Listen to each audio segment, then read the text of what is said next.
Ey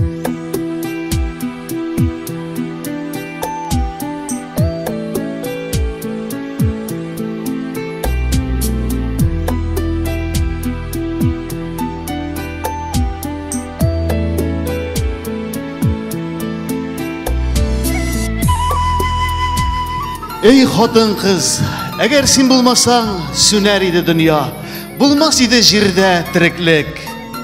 Әйе, чыннан да тереклек булмас иде. Уйлап карасаң, бу тереклекне дәвам иттерүче, яшәртүче, аңа җан бирүче дә хатын кыз бит.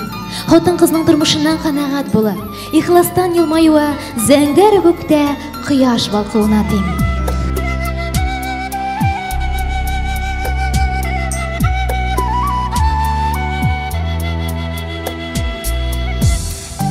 Дөньяда аналардан да изге һәм газиз зат иясе юктыр ул. Минемчә, һәр хатын-кыз үз гомерендә ана булу бәхетенә омтылырга тиеш. Сабыйның дөньяга туып аваз салуы аналар күңелендә онытылмаслык куанычлы көндер.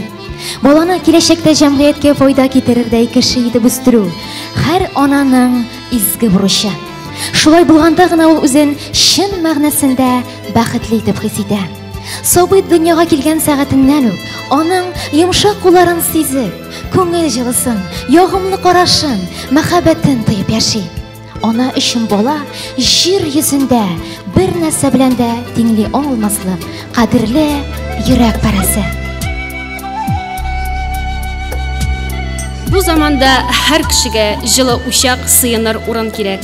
Әлбәттә, гаилә ул иң улы таянычыбыз, ышанычлы сыеныр урыныбыз.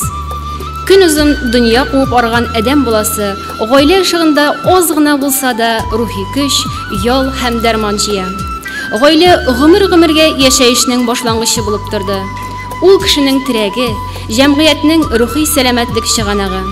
Аның төп бурычы балалар үстерү, аларга лаеклы белем бирү, тормышларында үз юлларын табарга өйрәтү. Гаилә һәр кешегә кирәкле җылы учак ул. Гаилә ни кадәр нык булса да, аннан килгән җылылык та шул кадәр көчле була. Шунысы куаныч, безнең җирлектә дәген пар канатлы, сикәлтәле гомер юлларыннан бергә матур атлаучы, гөрләшеп яшәүче гаиләләр бихисап күп. Гаилә бит ул әти-әни, балалар, буыннан буынга өзелмичә дәвам итүче нәсел җибе. Гаилә сәламәт нык булганда гына җәмгыятебез дә нык имин була.